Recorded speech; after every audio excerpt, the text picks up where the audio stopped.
जय श्री माताजी। आज के सामूहिक ध्यान सत्र में उपस्थित सभी सहजी भाई बहनों का हार्दिक स्वागत है। ध्यान की शुरुआत कुंडलिनी चढ़ा के बंधन लेते हुए करेंगे।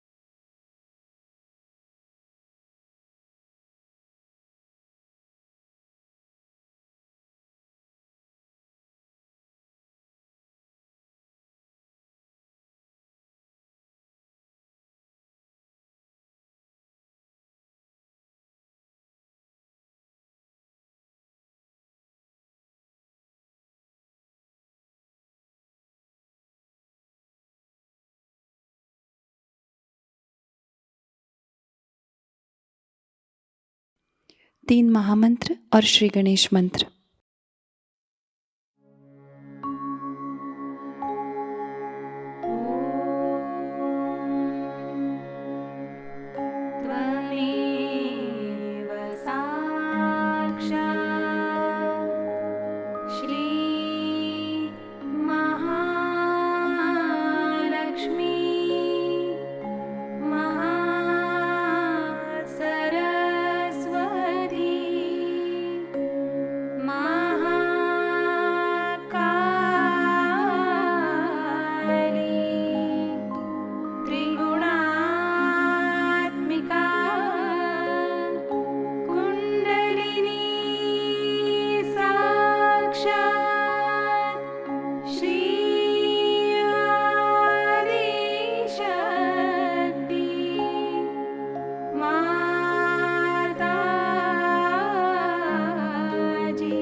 श्री माताजी, हमारा आत्म साक्षात्कार दृढ़ कीजिएगा।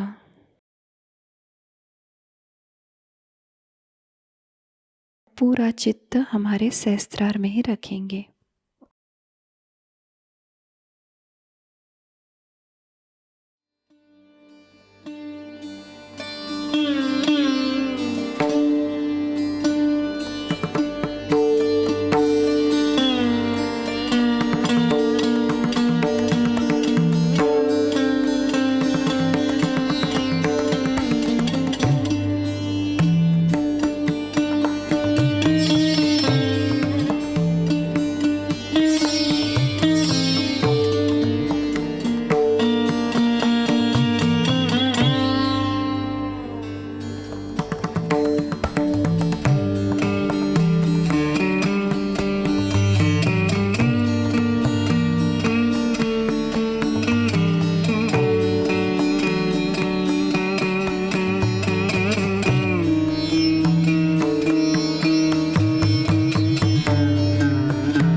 इसी ध्यान की स्थिति को बरकरार रखते हुए हम अभी श्री माताजी की अमृत वाणी ग्रहण करेंगे।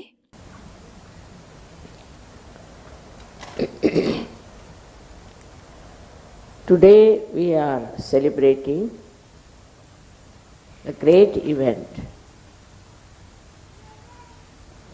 of the resurrection of Christ. On the same pattern is your resurrection. That you have risen to the new life of divine love.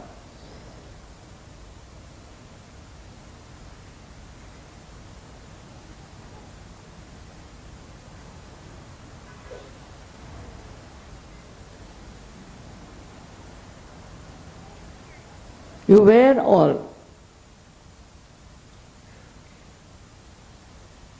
in the knowledge that there's something higher has to happen. That you are to be born again.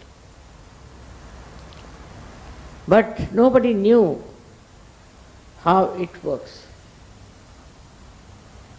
The subtle side of your being was never told to you.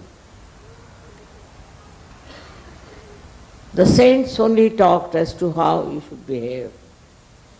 They only said how you should try to keep a very pure life, sincere life. But they didn't tell you how it will work out. Of course, people knew in India about it. Very few of them, very few of them. But now it's a worldwide knowledge through you people.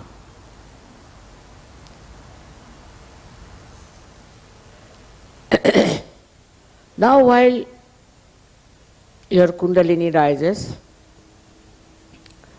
she is your mother, she is your individual mother, and she gives you the second birth. That's how you get connected to the divine paradise.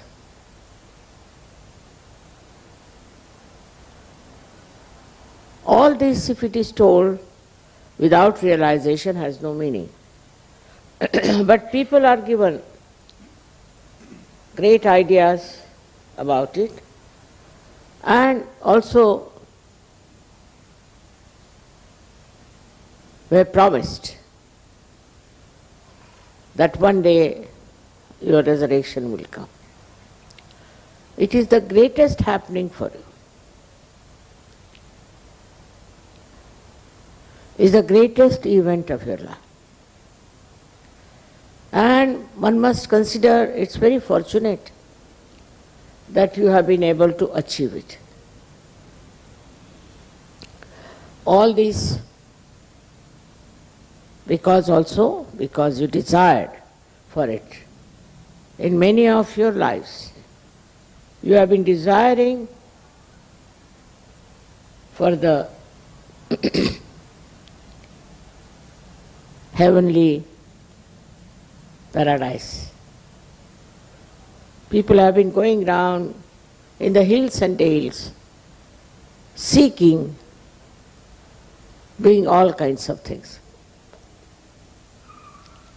That's already done by you. You don't have to give up anything. No need to give up anything. This wrong idea, I should say it untimely idea. This is the time when you have to get your Sahaja resurrection, spontaneous resurrection. You don't have to do anything about it. It's just so simple as that. Has worked out so well. I was really very much overjoyed to see that so many people, especially Muslims, about whom I have been so much worried, that how can you save these people? They are so much lost in the mess of wrong thinking. One has to understand that this Quran was written 40 years after the death of Muhammad. So maybe that there might be some words which are being shifted, maybe, and the meaning might be little bit ambiguous. Also, there was another book called Sunnah came out about the same time and was managed by a person who was not such a great soul, I should say, because he was not a realized soul. I can't understand. How can you religiously understand a poetry, and in the poetry, whatever is written, how can you interpret it correctly? This is the reason why I am a poet also. I could have written a poetry about it, but I said no. Poetry can be twisted And also people can misuse it. That's the problem with the poetry is. In India we had the same problem. For example, Kabira wrote such beautiful poetry, and the way they interpreted was so nonsensical and so much different from the spirit of Kabira's songs.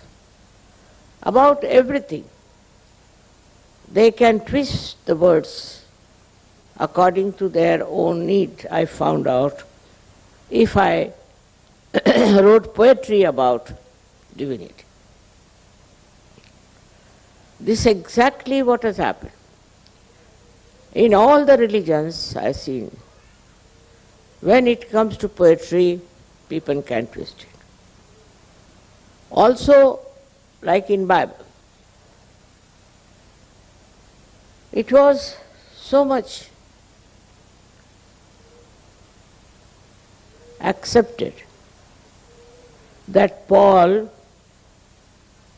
is the one who is going to organize the publication about Christ. And he didn't want to write also about resurrection. He didn't want to write about the Immaculate Conception. All these things were in his mind, and so Thomas had to run away to India, and John refused to write anything. Because all such people take charge. They become in charge. They think they are responsible for it, while they are not at all capable. They don't have the right to do it. As a result of that, Christianity took a very wrong attitude towards the inner growth of human being. You see the result of that. Today, when you see what's happening with the Catholic Church, you are amazed. How can such an organization be a religious organization where all kinds of nonsensical things are going on? I was also born in a Christian family, and I was shocked the way they interpreted Christ's life and the way he talked about it with great authority. Books and books were written. They give big, big sermons. I thought there's no truth in it what they're talking. Even my father felt the same way. Because all these books came much after the authors of these books. Secondly, those who tried to write it were not authorized to do that. They were not spiritual people. They all wanted to have power. They wanted to have power in religion. The power in religion is inside, and that should be awakened. I must say, thanks to the Sufis of this country and other countries, that people still think that there is something beyond all these words and talks and books. This is something, such a blessing that we have, that in every country we had someone who talked about reality, about the truth. Though they were condemned, they were tortured, and so many of them were killed. This is happening even today. I find that people don't want to listen to reality, to the truth. But I was so happy yesterday, really overjoyed, to see that even the people who were Muslims, who were Islamic, have now coming together, understanding that they have a higher life than these rituals of every day. All this ritualistic life that they have led, the way the way they have worked so hard. They did 40 days starvation, doing for Hajj, doing all kinds of things. But there was no unity among themselves. Even among themselves there was no unity. And some places I was surprised that they were killing each other. How can that be? Because these so-called practices did not make them collective. They were not collective. They were all separate identities, separate sects, guided by absolutely ignorant people.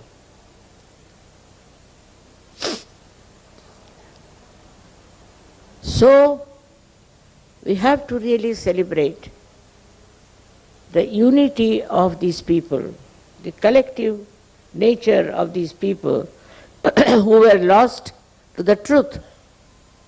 They had no idea as to what truth is. But still, a seeker can never find consolation with whatever exists. He's seeking. He's seeking and seeking till he finds the truth. But also there are many seekers who lose their way. In seeking they get lost. It's very difficult to convince them that you have lost your way. But they should see from their own lives. They should see from their own attainment. What have they achieved? Have they got any experience? To be convinced of what you have got, you must try to verify it. You can verify on people. You can verify on yourself. Whatever you are, you know on your fingertips, as they say. Now, it's said in the Quran that at the time of your Qiyamah, means resurrection time, there are two things, Qayamat and Qiyamah, two things. Also many people don't understand the difference. One is when the resurrection time comes, and the another is when your destruction comes. For the resurrection of human beings is the Qiyamah, in which is said that your hands should speak, that you should feel the vibrations on your fingertips. I would say those who are really Muslims, who are surrendered, and those who have been selected to be higher people belonging to the God's realm must have hands that can speak. Otherwise, they are not Muslims. I would not call them Muslims. They may be human beings, but not Muslims. So it's compulsory that for every Muslim, he thinks he is a Muslim, he should have vibrations in his hand. He should feel the vibrations. His hands must speak at the time of resurrection, which is the Qiyamah. Qiyamah, not Qayamat. These two words are confused in the minds of the people. So those people who can verify about their achievements themselves through their vibrations on their hands, and also about others through their fingertips, are the Muslims, according to Quran. But nobody has told them this. They don't know. To them it's all right if you go to Mecca and come back from there, you become a Haji, finished. There's another question one should ask, which is very important, that why Muhammad Sahib was so much against stone worshipping. Clearly, why did he ask people to go around that black square stone? What was the purpose of that? Why was that stone so important? If you ask this question to any so-called Muslim, he'll say that was the order. But you can ask the question, after all, why? That's also just a stone. So why did Muhammad Sahib ask that you should go around that stone? So many statues were there made of stone. And people started worshipping all kinds of statues, as they do in India also. But this stone was a Swambhu. And is mentioned in the Indian scriptures that there is Makkeshwar Shiva. We have Shivas everywhere in India. There are 12 Jyotirlingas. Now if I tell you, you need not believe me, but you can go and verify on your vibrations if it is a Shiva or not. Same with this black stone. So Muhammad Sahib found out that this is a Makkeshwar Shiva, and so the people have to go round to achieve Shiva's blessings. But it became a ritual. The whole thing became like a ritual, and nobody could go further from that ritual. Same thing with the Christianity. I mean, today is the day they are talking so big about repentance and about feeling guilty about what they have done. But why did they do it? They are supposed to be in charge of goodness, of virtues. So why did they do it? Why did they do wrong things? And now asking forgiveness from God. Because they were not realized souls. They were not Sahajogis. If the Sahajogis try to do something wrong, then they know that they are doing wrong on their fingertips, or we can ask them to get out of Sahaja. But that seems to be the worst punishment for Sahajogis. If I tell them to get out of Sahaja, they don't like it.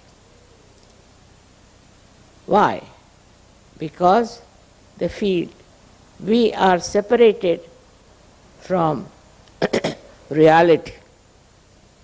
All the blessings of the reality are lost to them. They think that.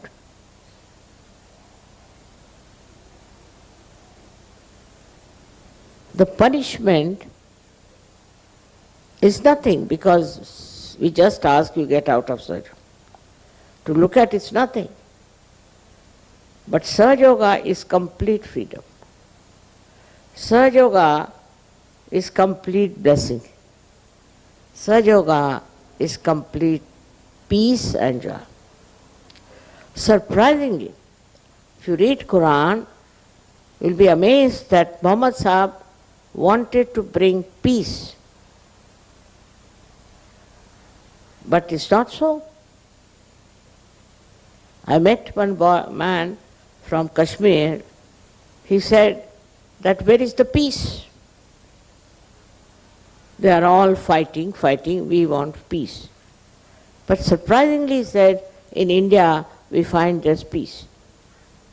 But this Kashmir is a mad place where everybody is all the time challenged and everything attacked under the name of Islam itself. So I said, it's not Islam. Islam means surrender. And he said, if you surrender, they'll kill you. We have no protection. It's very surprising, very, very surprising how now the Muslims themselves are realizing that this cannot be divine life. This cannot be divine life. Because in divine life, people are just the same with each other. You see, we had Sufis all over the world. I've read them. I've read the Sufis of Turkey and also other places. Even in India we had Sufis, though they don't call themselves Sufis so much. Sufi means, I don't know, whatever you may think it, but according to Indian understanding, Sufi means saf, and saf means clean, means pure. Those who are pure people are Sufis. In the purity, they see nothing but divine grace, divine love, divine peace. They talked of peace only. They could not talk of war. Anybody who talks of war cannot be a person who has got any right to do that. War is absolutely like madness. Even animals won't fight like that. We are even worse than animals when we think of war and killing each other. This should not be done, and it has to be stopped completely.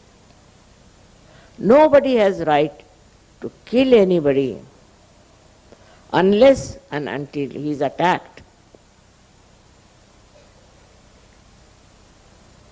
So, what we hear about our resurrection is this, that we are above so many things. We have lost all those destructive qualities. As in Sanskrit they call it, we have 6 enemies. Kama, Krodha, Mada, Matsara, Dobha, Moha. Kama means sexual perversion. Krodha means anger. Moha means attraction. Mada means the pride. Matsara means jealousy. All these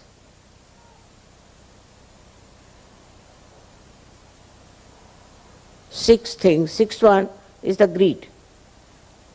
All these 6 things that we had in our mind, out of our ignorance, out of our upbringing, out of our reading, whatever it is, whatever we had developed, we were having, just drops out. When the Kundalini rises and you become one with the divine, then you are on sound grounds. You realize that you have found the truth, and you no more can enjoy all these destructive habits. They just drop out. So you go into a new realm of divine construction within you. This is the real resurrection of human being. Now, you know that certain subtle things still remain despite the fact that people try to destroy the books, to spoil the meaning of things. Despite that, subtle things remain there. For example, we offer eggs during Easter.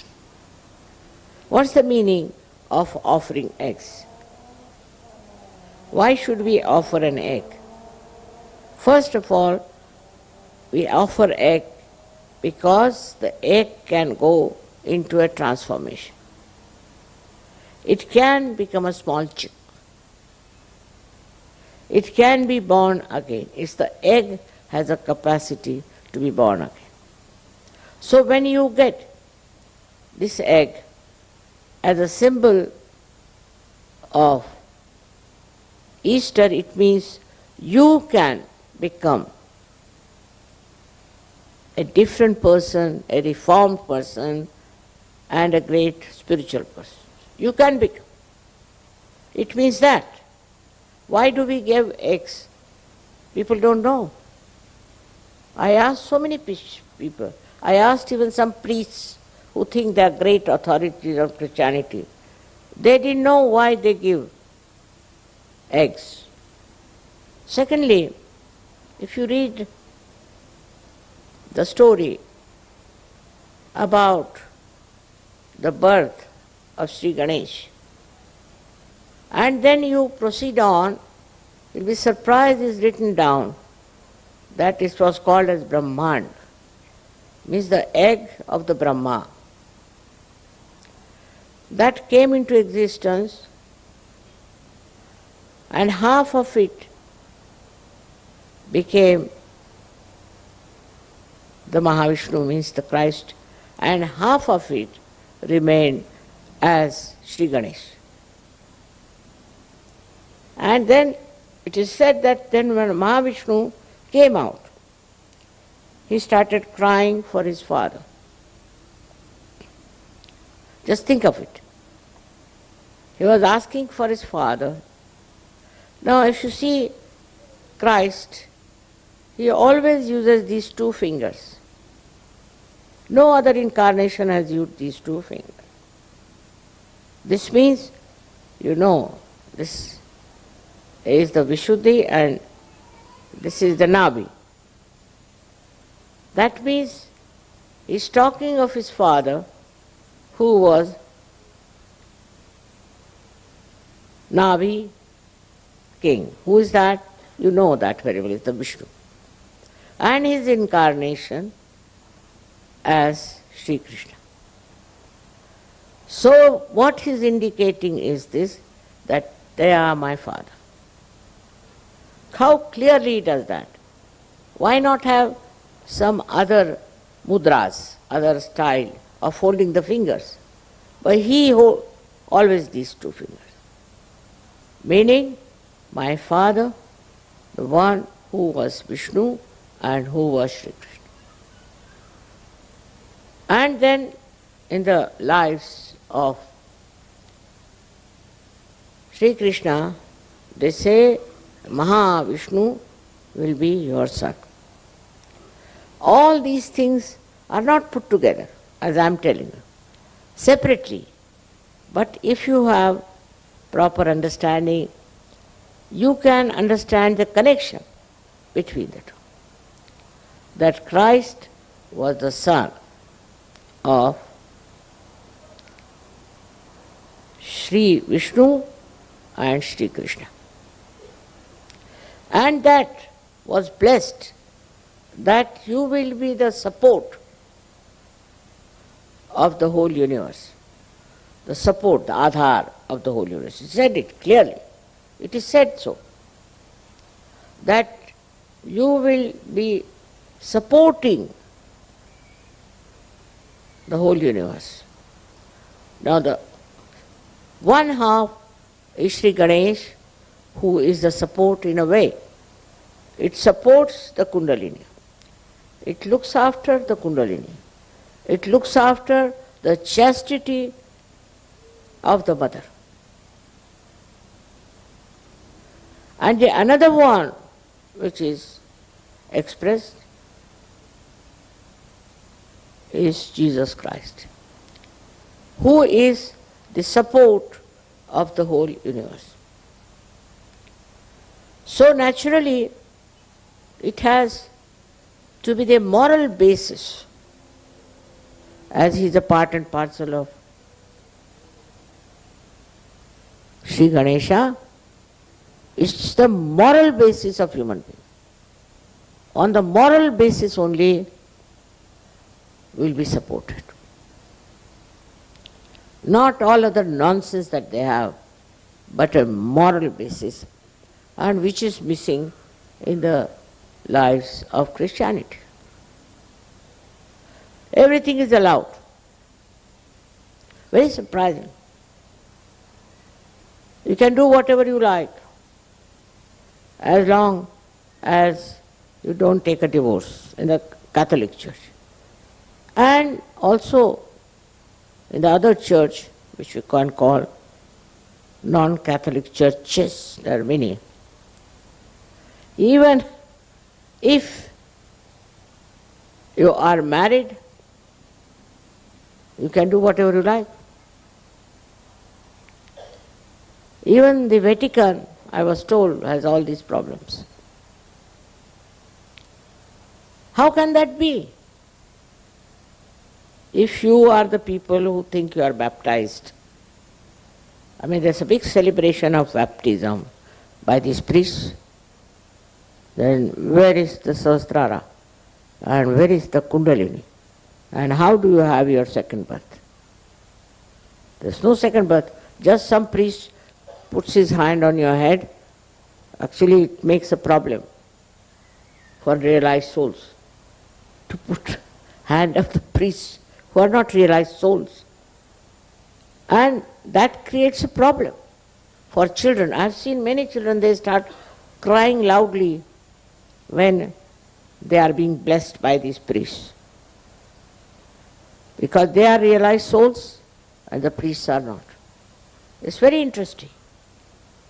But they say, after all, you see, it's the priests that are bad, but not Christ. But how are they related to each other? Christ stood for morality. And about him also, in these modern times, they are saying all kinds of filthy things. They cannot understand a character which is moral. To this extent, we have gone. Morality is out of question. You do whatever you like, as long as you go to church and confess, you are all right. These are the absurdities of modern religions. Every religion has problems. And the worst I feel when you have the support of the world as your leader. How can you allow people to have such an immoral life? Immorality, how can you tolerate when you follow the example of Christ? Out of question. He is the embodiment of morality. He is Sri Ganesh. And how can you allow people to come to churches, to the temples, and allow them to have immoral life? What is the atonement for such people? The basis of Christ's life, the whole being of Christ, is morality. To establish purity. Now, it was Sri Ganesha who was created first by the Adishakti because she wanted purity around. She wanted human beings to enjoy their purity and their personality, which was emitting light to others. If there is impurity, say, for example, on a glass, and if you use that glass on top of the light, how can the light pass out? The impure life cannot give light to others and cannot show your inner light also. Both things are absolutely true about impurities. But people say that we have to accept, because if you have to have more people for your religion, you should accept many things. And one of them is impurity. And just think of it. Now at the Agya, where Christ resides, if your eyes are impure, full of lust and greed, then you are against Christ. You are an antichrist. If your eyes are clean and pure, then only you can enjoy love of God. Otherwise you cannot. And also the love of another Sahajayogi or Yogini you can only enjoy in completeness if your eyes are clean. Just imagine. But if you have roving eyes and all sorts of things, I don't know, how can you call yourself Christians? You cannot. Whatever certificate you may carry, but you are not. Because those who are following Christ have to have absolutely a moral life. That's a compulsion of the inner being on you, that you enjoy your morality and you enjoy above all your clean eyes. This is it, what I have come to know about the Western life, that the eyes are not clean. They'll go to the church and their eyes will be moving here and there. How can that be? How can you do that if you think Christ is the one who was resurrected and you are to be resurrected? First of all, see that you have pure love in your eyes. Now, pure love is not relative, cannot be contaminated, cannot have lust and greed in them. These two things have to drop out from your mind completely. These are the days of people having greed, lots of greed there. I just don't know what sort of things they have, because I haven't studied so much the morality of human beings. Whatever I see are beautiful people like you. But when I try to understand the so-called Western culture, I am surprised that even if they want to make a life of someone, like the life of Shakespeare I saw, who was, according to me, was avadhuta, means a person who has gone beyond all human destructive habits. Avadhut is a very high quality yogi. And they show him as a stupid man running after a woman. They cannot conceive of human beings who could be morally perfect, who will have moral sense. They cannot conceive. Because those who do this kind of thing are not realized so. They are not Sahajogis. So the conception about morality doesn't come into their head. They think as we are, like that the others are. Actually, mostly they do it to justify themselves. So ugly and so horrifying is the depiction of the character of such great people who talks such great things shows that human beings are really degraded in their value system. They cannot conceive of somebody who is an ideal personality. They think by saying so, they are talking of something beyond reality. They don't know reality. Yesterday's Sufi thing, I was very impressed when they said about the 4 stages that you have. And out of that, the hakikat means the reality. You have to get into the reality. Reality is what? Is not a perception. It's not seeing something, but it's being something. If you start seeing, you might see something white, red, yellow. Well, you are not that. When you are the reality, then you emit reality. You see reality. You enjoy reality.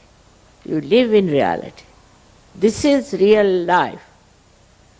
And you don't indulge into something which is unreal, imaginary, or below dignity. No, you don't do. You are the reality. It's the hakikat. As they say, you are the reality and you are emitting reality in your behavior, in your talks, in your lives, in everywhere. All this brings forth the greatest force of spirituality.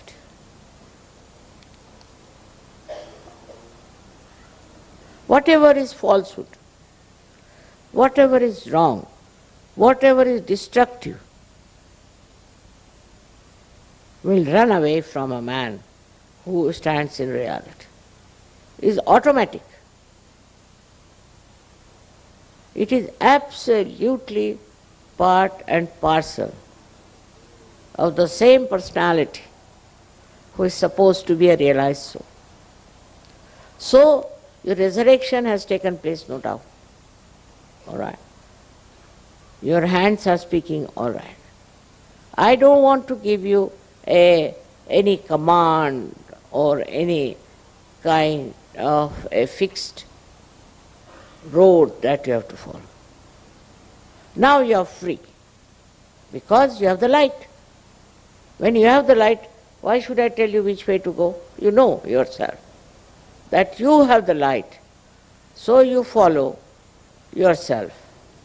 In a way, that is an enlightened path with your own light. Somebody has to tell you that don't do this, don't do nothing of that. You what? Just do it. As something wrong you will not do. If you are doing it, then know that you have to still rise above all this. You are the Nabis that are described in the Quran. You are the ones who are going to resurrect the whole. You are the ones who are going to help the downtrodden people into the filth of immorality. Your lives should show. Look at these few of these people who were Sufis, who were very clean people. How have they been able to channelize the other people into a better life? That is what you are. You have to channelize their lives. That's your job. Don't think about what is happening, how the people are stupid, immoral. Forget it. What you have to know, what you are. You have to be aware of yourself and of your responsibility as being the purest of pure. As my name indicates, you are my children. And that indicates the children of Nirmal, means purity. Purity is the basis of your existence. You should try to see where you got impure. In which part? There's no mistake in appreciating the art, appreciating all that is beautiful, appreciating all that is created out of beautiful minds. But there should be no lust and greed in that appreciation. Pure appreciation, purity is the message. And once you have the purity within yourself, you will love yourself. As I love you, you will love you also.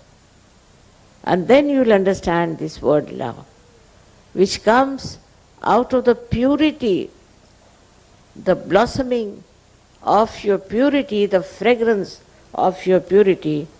You enjoy all the time, and the love that you have flows towards all those who are to be loved, who have to be looked after. Don't worry about the people who are destructive.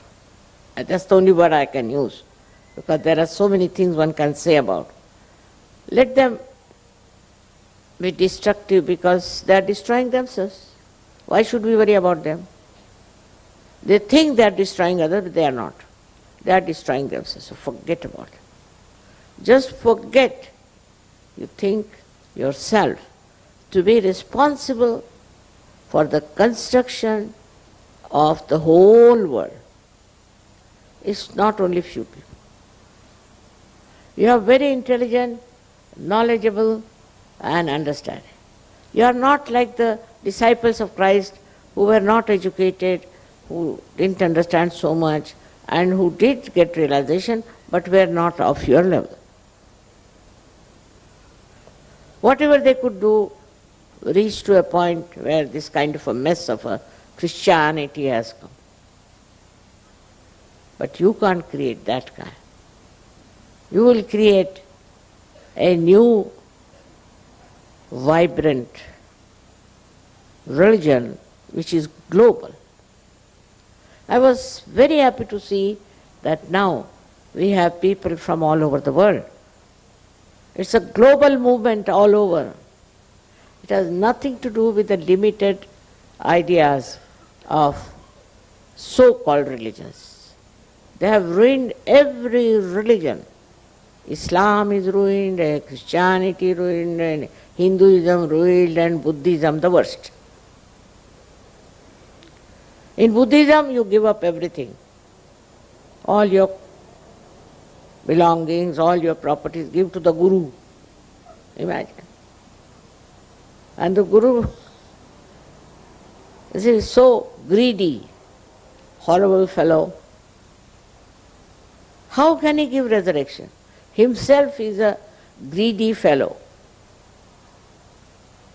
misleading others, just taking away everything. The same thing about Christianity, that you all become nuns, you become fathers, you become brothers, and I don't know, all nonsense. But there's no change with it. Somebody came to me and I say, why did you become a priest? He said, because I was jobless. I had no job. Baba. So I took up the job of a priest. And imagine. He could not fit into any job, so the minimum of minimum he took is the priest job. Then what did you do? They told me what I have to preach. And first I had to practice and remember it by heart. And then I don't know. I started talking this, talking that. I said, he must be a big possessed man. He had no mind of his own. He didn't know what he was talking. He would take out one sentence from Bible and go on talking, boring everybody. And I was surprised that within 15 minutes, people wanted to get out of the church. As soon as the sermon was over, they would run out and breathe. Thank God. Is that what religion gives you? Is that what should happen to you? No, it's not that. What happens to you that you enjoy yourself, you enjoy the collectivity, you enjoy the goodness, the morality, the whole thing is like the nectar of life. So, that changes the whole picture. The ritualism is so much. In the Hindu religion, there's too much of ritualism. You sit on the right or you sit on the left, you do this at this time. I mean, lots of it. That when your sister dies, how many days you should starve yourself. If your husband dies, then how many days? Dies is died, finished. The body is finished now. So you fast for so many days. It's very wrong, because you are fasting, the bhoot might come into you. But still, what I would say, all these ritualisms and all that are created by human beings who were claiming to be something great. They are not. By no means they are the people in charge of morality, in charge of higher life. They lead such a mundane, useless life. I went to a temple of Sri Ganesha, which is supposed to be Swayambhu. One of the 8 temples, it is one of them. And I was surprised. The man who was worshipping, was supposed to be the priest, he was suffering from paralysis. And his brother died of paralysis. Now his son was also paralyzed. He said, "What is this Ganesha doing to us, mother?" I said, "What are you doing to Ganesha? How much money you earn out of it?" He said, "Quite a lot." And then what do you do with this money?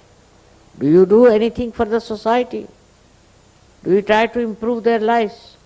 Have you any attention on the society? Or you are just looking after yourself? As a result, he's got paralysis. His brother got paralysis, his son got paralysis. And he was blaming Ganesha for that. He said, "Is it a real Ganesha?" "Yes, it is. But you are not. You don't deserve." I told him off on his way. He said, "All right, you may say whatever you like, but you cure me." I said, "First promise that whatever money you get out of this temple, you will spend it for the betterment of people." But how can they? They are not realized. Such a lot of priests I see walking about with all these funny dresses and what? These are like dead bodies walking around with all kinds of bad vibrations. So I can't understand. And the other people are very simple. They say, "Oh my goodness, see now he's a priest, so they must respect." But they don't see, they do not ascertain what is the spiritual value of that person who calls himself as the priest. That is your job. You don't have to fight with them. You don't have to denounce them. You don't have to describe them. No need. But understand that you are different.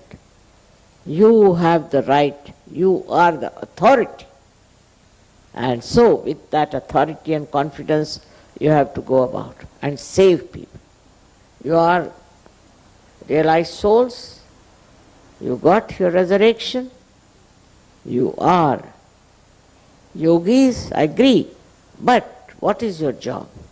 Why? Why this has happened? Why this light has come into you is to take the blind in your hands and take them towards the light. This is what is your resurrection for. It's not only for your seeking, but also is the grace of the divine for you to make the whole world divine as far as possible. How many people have you given realization? How many people you have talked to them? I tell you, I was surprised. Once I was traveling by plane and there was some lady traveling with me, and she started talking to me about her cult, about her nonsense. And I said, look at it. Shamelessly she was talking. Listening to her, I said, Sahajogis won't. They won't talk about Sahajayoga. Every person who is a Sahajogi has to talk about Sahajayoga. May not be with the wrong type, but with the right type of people. That's a thing you have to do. That's why you are enlightened. You are not enlightened to be put somewhere in the forest or to be lost to the whole world. You are enlightened, you are resurrected to enlighten other people. That's what you are there for. And you can do it. Many have done it. So many of you have done it. And I would say that all of you, whether you are a man or a woman, you have to do it. And that's the request of your mother, that make use of your realization. And the attention should be only on realization. How many people you are going to give realization to? How many people you are going to save? It's a very simple job for you. You have to just raise the kundalini. You can.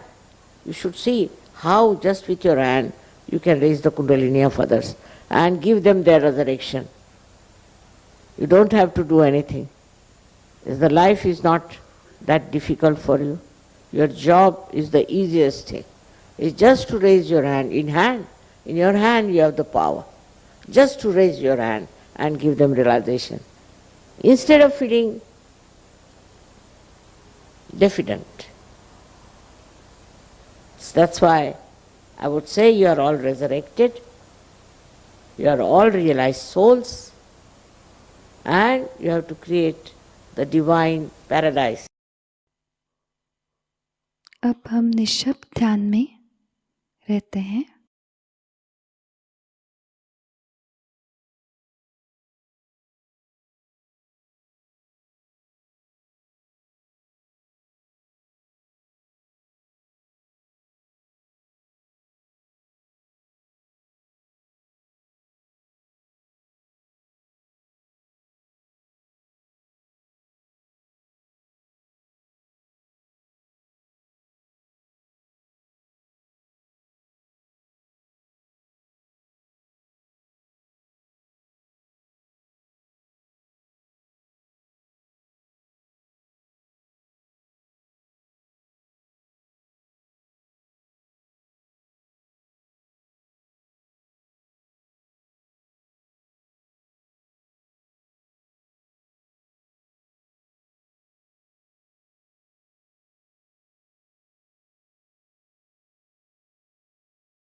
दोनों हाथ जोड़ के श्री माताजी के प्रति आभार व्यक्त करते हैं और प्रार्थनाएं अर्पित करते हैं।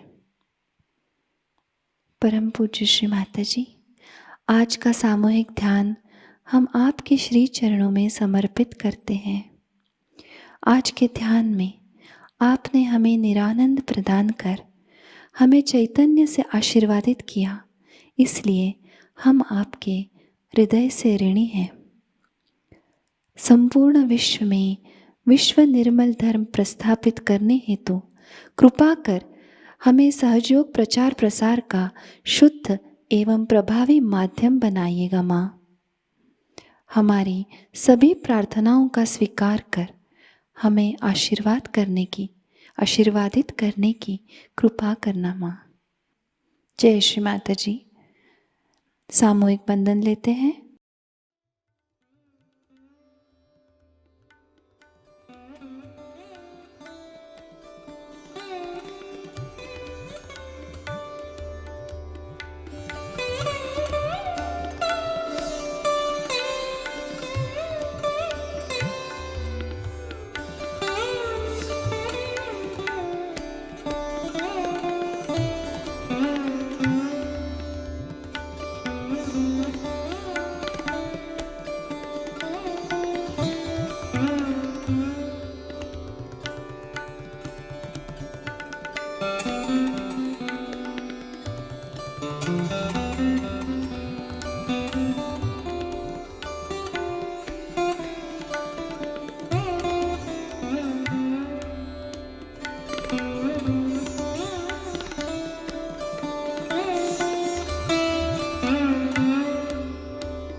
आज का ध्यान केंद्र संपन्न होता है।